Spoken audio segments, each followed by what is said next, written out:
Hello, good afternoon. Thank you for joining us again. This is your program, Security 247. My name is Richard Amoa. This past week has been great. It's been awesome. Nigerian police have received a thorough bashing in this past week. Not just with the bombing of the nation's police headquarters, but with ease at which terrorists and armed gangs are taking over Nigeria. And coupled with the insecurity that people have been expressing. Today, we'll be looking at policing in Nigeria. And joining me today is my friend and my brother. He's a legal practitioner. And that's Barrister Libros Oshoma. Welcome, sir. My pleasure, Richard. Before we continue this program, we'll go on a short break. Thank you. When it comes to safety and security issues, your choice station and program to watch is Security 247 on Lagos Television. Anchored by renowned experts and professionals, Security 247 is to inform and educate you on those essential tips and details bordering on security and safety issues and concern. Security 247 is safeguard on security and safety matters, now showing on Lagos Television, the STV 129, Saturdays 1:30 p.m. to 1:55 p.m. Do stay tuned. Welcome back. Once again, Mr. Oshoma, and welcome, sir. My pleasure. The line is going to be thrown open today to our viewers to call in. To be part of this discussion, I'm going to give you the number shortly, and it's going to be scrolling on our screen. So I want the viewers to join us so that they can be part of this program today. Quickly, Mr. Oshoma, like I said in my prologue, things have happened in the past 1 week. But like I told you before now, that this is not a political program. I know. It's more to educate our viewers. Let me ask you, what's policing? Really, that word policer, it originated from the Greek word poliza also, which means to secure, to look after, okay. Really, to look after. Okay. And so, ordinarily, that's why people understand the word police to mean, to look after, okay. The society, the people. Okay. That's why sometimes some people will ask you, why are you policing me? Exactly. Yeah. So, ordinarily, that's what the police, the day-to-day, every man's understanding of it. But if you now take it beyond, the policing system, you now begins to, go a bit technical. Okay. But police really, it's to look after. To look after. Yes. It's To okay, watch out for. It's okay. That's good. So, what do you think? Should the business of policing Nigeria be left alone to Nigerian police? No, not at all. Because if we believe that even the police had often cried out that if you have 300,000 men to guard, to provide security for 150 million people. That's right. So what's the ratio of, the police to the what is the ratio of 300,000 men to 150 million people? You find out that is very, very minimal. Okay. And so you're not even talking about one police to 10 people now. You'll be talking about one police to up to about 1,000 people, which is it's not too good. So that's why you won't really say looking after. If you say the business of if we have agreed that policing is to look out for, we should now say that we should now leave it, in the hands of some people because they've been recruited, they've been given uniform, and they are paid by federal government. So it should just be their duty. So the rest of us should just close our eyes. Even in advanced countries, everybody is a police. That is why even the law empowers you to make private arrests. That's right. If you see a man committing a crime, you are empowered by the law to make private arrests and then hand him over to the police. Okay, in case my viewers did not get the introduction well, Mr. Oshoma is a legal practitioner and he's a consultant, so he's going to help us out today. Again, honestly, like I said, I really felt for the Nigerian police this past week because obviously a lot of us don't know that policing this nation is not just only for the police, it's for everybody. So you just said that the business of policing Nigeria is not only for Nigerian police. No, so what area can Nigerians, that is you and I, be involved in policing this country? Okay, let me start with from where I stopped. That in advanced countries, the business of policing, it's everybody's business. That's right. That is why everybody watches out for everybody there. That's why you can truly say that over there's something they call community policing, properly so called. That's right. If you see your neighbor involved in shady movement, let me give you an example. When I was in Leeds, and you know Nigerians who want to save costs because there are people back home, we're like 7 boys in a 2-bedroom apartment. And one day, the police just, stormed on us and started asking questions. We later found out that it was a neighbor opposite that called the police that, there are a group of 7 black boys living in a 2-bedroom apartment. Every night you see them going out, they come back in the morning. That's right. And so, that is what policing should be to all of us. If you see, shady movements around your area, you should be able to call in and say, there are 2 people walking down the road now. I really don't understand what their movement is about. And also, sometimes some of these people, we should also take time to know our neighbors. That's right. We are so used to high fences that we lock ourselves in, that you forget about, the people outside you. Right. And then sometimes we even tag some of these people area boys. If you know them, you can access information through some of these people you have labeled area boys. They can police for you also. They can look out for you and say, okay, when you were not around, there were some people that came in and they were dressed this way and they looked out this way. We really don't understand their movement. It should be the business of, it's not enough for you to say, I have 2 policemen at the gates of my house, and so everything, it should be huru. Thank you, Mr. Shoma. Again, honestly, this is awesome. I'm so glad we are doing this today because so often people think that policeman should do everything. No, not at all. And thank you for just doing this for us. You spoke about community policing. I know sometimes back when Tafa Balogun was the IG of police, community policing, for somehow took off around southeast, of Nigeria. You remember? Yes, I do. What happened? What actually happened was, in Nigeria, the way there's always, a slogan. And then after some time, the slogan tend to overshadow the purpose. So when community policing was introduced, at the end of the day, the same police that introduced community policing now made it a police affair. Instead of getting people to be involved. Instead of involving the community that you are policing. Sorry. No, sorry. Hello?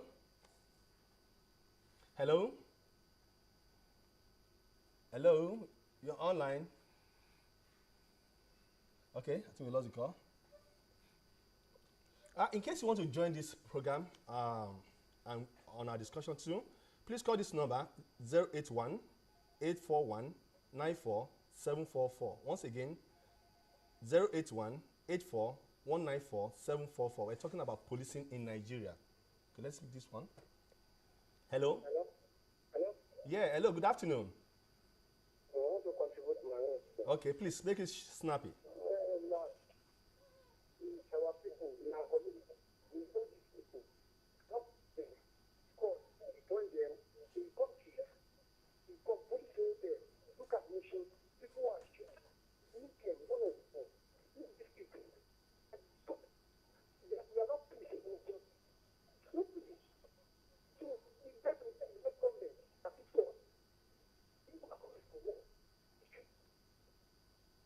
okay. Your line, your line is not clear. Please try to call back again so that I can get you But I right. think what he's saying is that the community, the Yes. people, Yeah. they know those that are perpetrating crime in their environment. Okay. And so sometimes these people are reported to the police and they find themselves back in the same society without corrections. Okay. And so at the end of the day, the people that originally reported them are now prime targets. Okay. So that is why everybody is scared to But now are you really volunteer sure that information. it happened now? Because I know that Lagos State government are giving us this number 767 to call for any emergency. for anything. We said it just now that the Nigerian police alone Cannot do this. cannot do and they are not enough. And if we believe they are not enough, there is need for more. And apart from, private individual policing, we need to empower the private security outfit too. Okay. There's need for government to empower them, Okay. to supplement the work of the police. That's why if you go abroad, apart from the federal police, you have the state police, and then you have the county sheriffs. That's right. Who do the day-to-day patrol. That's right, And then if there's anything, you can report to them, and they in turn now report to the central. Okay. But here, the information, the method of passing information, is very, very cumbersome. So, and also the equipment are not there. Yes. That is why. Yes, and so what you are kind of advocating that maybe government should look at way of working with private security companies Exactly. and see how they can bring them in. Exactly. Okay, let's pick this call. Hello. Oh, we lost the call. Okay, quickly, we're talking about community policing in the southeast of Nigeria, how it took off, and how people were not kind of interrogated in it. Yeah, exactly. Yeah, so the people were, the police that introduced it eventually now made it solely a police affair. Okay. So, and if you're talking about community policing, you bring a man from Lagos to Umuahia, and then you want him to participate in community policing without actually involving the people who are on ground. Like I gave you an example just now with area boys, the people you call area boys. I played football with some of them this morning. Okay. We relate. Yeah, because you know them. Know your neighbors. Yes. When you say neighborhood, neighborhood policing, it's like community police. That is why even in civil defense, you don't recruit people from outside to do civil defense in your area. That's right. You recruit the boys in the neighborhood. Quickly, let's pick this call, Mr. Oshoma. Hello? Ooh, I think we're having a challenge with our phone. It's okay. Let's continue. So you recruit the boys in your neighborhood. They know themselves. They know the criminals amongst them. That's right. And also, most times, it's easy for them to volunteer information to the police that will now in turn carry out their duty. But when you isolate them, it's easy for them, to come in, perpetrate crime, and leave. So that was one of the failure of the community policing in Nigeria. And mind you also, ideas like this, because there are no proper structures in place, a new boss will come and then will say, look, I really don't like this man's idea. I'm bringing my own idea. So that's what had been, that's what had led to some of these failures in implementation because, Sorry for cutting you. Hello? Yeah, good afternoon. Thank you for joining us. Go ahead.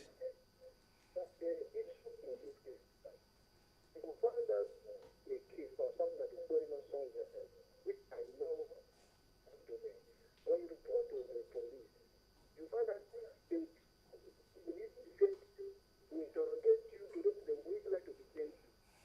That's really problem.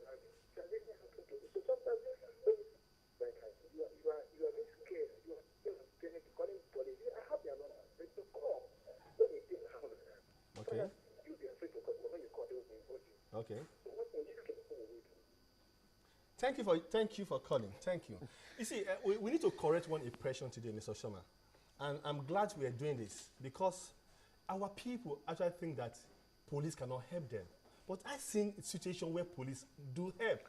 Another thing, apart from programs like these, I think the police also need to begin to organize you know, okay. programs like this and educate the people on policing, you know, a relationship management. That's right. Over the years, a lot of people have come to lost hope Okay. in the policing system in Nigeria. Like the last caller just said, you call in. It's either there are no patrol vehicles, or sometimes the questions will be, can you send a car to pick us? And somebody's reporting a robbery incident, you're saying send a car to pick us, you know. But then there are some who will respond swiftly. I've had calls to call police in Ifako, in Bagada, and the way they responded, I was impressed. Okay. You know, in less than a few minutes, they were on ground. Okay. 2 patrol vehicles were on ground. Okay. I'll tell you, there are some situations where they will respond swiftly, but some people will still tell you that there are experiences, negative experience. But it's now time for the police to, you know, reorientate its people. Yesterday, I was in Special Fraud Unit, and there was a lecture going on from morning till in the afternoon, lecturing them on community relationship, you know, how to relate with your day-to-day people. Sorry, let's quickly pick this call. Sorry, sir.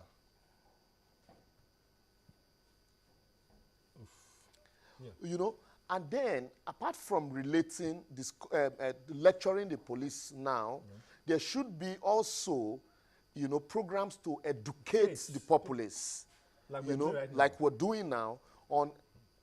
Hello. Hello, good afternoon. Good afternoon, sir. Your name, sir?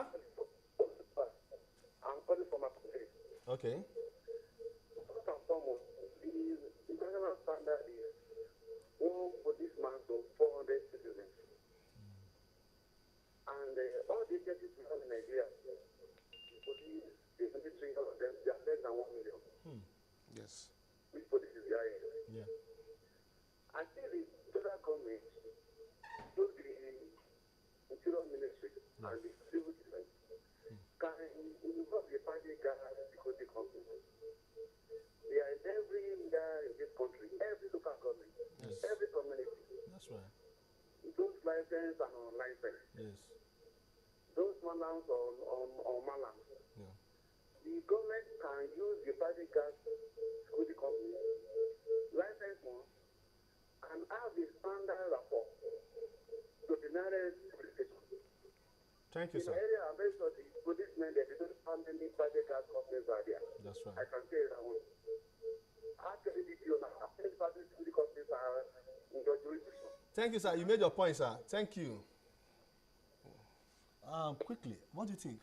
Yes, fantastic. Like what we're talking about, there's need for a synergy between the Nigerian police and the private security outfit, because they, like he said, they are more. Yes. In Lagos alone, you have countless security outfits. That's right. The major ones, the minor ones. Okay. And so instead of just allowing them to open and close gates, open and close doors in banks and the rest, you can, you know, there should be a program, you know, where the government can tap into, you know, their intellect, their intelligence. Also, you can use them for intelligence gathering, because it's not just enough to know about the physical policing. Policing are these modern crimes gradually going, you know, they're using modern technology now. Yeah. You need modern technology to counter most of this. A situation where you go to a police station, there are no computers. Even where they are covered with tarpaulins and the rest. And some of them don't even know, you know, how to access, you know, an ordinary computer. So this is where private security organizations can come in, because these are private businesses that people have invested in. You know, like government is concessioning ports. Yeah. You know, we're not saying you should concession police. That's right. What we're saying is, you know, you can have a collaboration, you know, a joint venture where you work with all of them.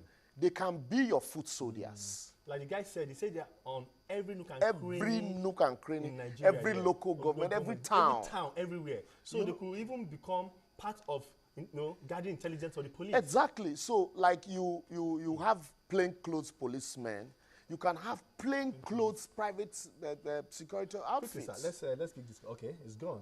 You can have plainclothes private security outfits that at the end of the day, they gather intelligence for you, they patrol. They are paid by their company. their companies. Sorry, hello. Hello. Okay. They are paid by their company, but you have a way of subsidizing this payment. Okay. You know, they patrol these areas. They can easily alert, you know, the police. Okay. You know, on any crime, because they understand each other. It's even easier for you to relate with private security outfits Quickly, than let me ask making you, a call directly to the police. even with this you are saying now, what do you think people should do in case there's any bomb threat? First and foremost, I know that the police has an anti-bomb squad, but like we say, they are not enough. Okay.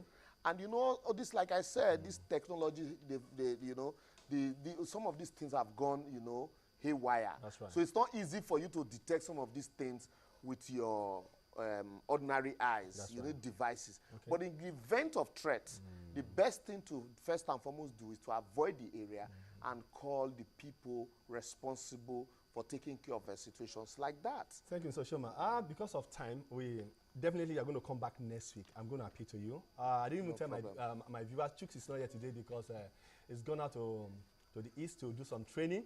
I hope he's going to join us next week. I'm very, very sure he's watching. So, Chooks, wherever you are, we'll miss you here. Quickly, tips for the week. It's raining now. In case you are driving out in the rain, please keep a distance from the car in front of you. Exactly. You know, put on your hazard light in case the rain is heavy. Do not go too close to the edge of the road. It might be hot. Do not stop in the flood, because if you are driving and you stop in the flood, your car might get damaged or something. Avoid unnecessary overspeeding. Do not lean against electric pole or use them as a support. You may be electrocuted. Finally, remember, security is all about what? Survival and protection of life and properties. Mr. Sharma, the last word for our viewers. Yes, my last word is that we should not leave policing for police alone. Okay. We should find a way of being our neighbor's police. Okay. Okay. Like I said, finally, please, let's remember that police are our friends. Any country that doesn't have a good policing means that it needs to be blamed.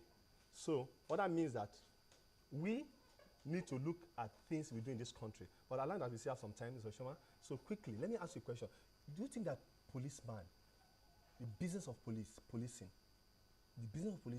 should not be concerned to a nation? Like yes, that's because it's not a political program, so that's why I avoided it. Yeah. But a situation where you employ a man to the worst of us are policing the best of us. Okay. You know, and they are not properly motivated. Okay. A situation where a private security guard earns more than a policeman on the payroll of a federal government, you know, with the kind of money that we're hearing people collecting, government officials collecting, it should be a security policy. Okay. You know, you should not begin to ask yourself, what is the security policy of this government? Okay. There is nothing.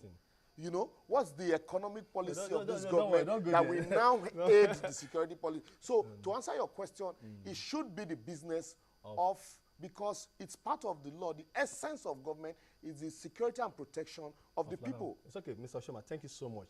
Remember once again, our viewers, every society gets the kind and type of police it truly deserves. If the police are bad, then the society should be blamed for it.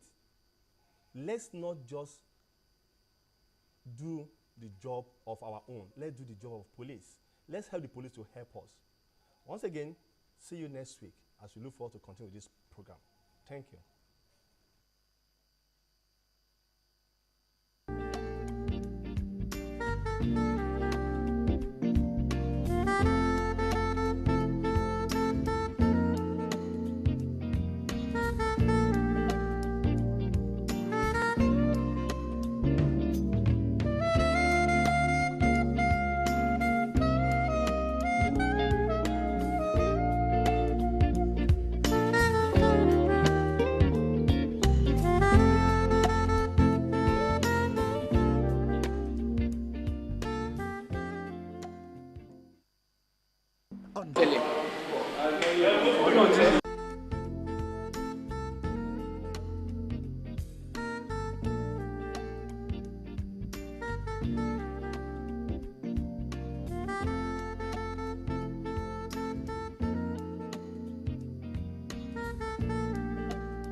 Thank you for joining us. This is Security 247 on LTV, DSTV 129. My name is Richard Amoa. Last week, we started a topic on policing in Nigeria. And we had a fulfilled discussion on way forward on how you could be part of policing in Nigeria. Today, we'll be looking at the same topic, but part 2. Our goal here is to understand our role as individuals, what we need to do to help in policing this nation. First, join me to welcome my friend, my co-presenter, and the master himself, Chiksmaha. Well, Richard, it's been nice. I missed you. Welcome, bro. Oh, thank you very much. Thank you. And again, we have an august visitor, my friend, my colleague, and my brother. It's our special guest today. In fact, he's sponsoring the first 15 minutes of this program. And like I said, it's my brother, my friend.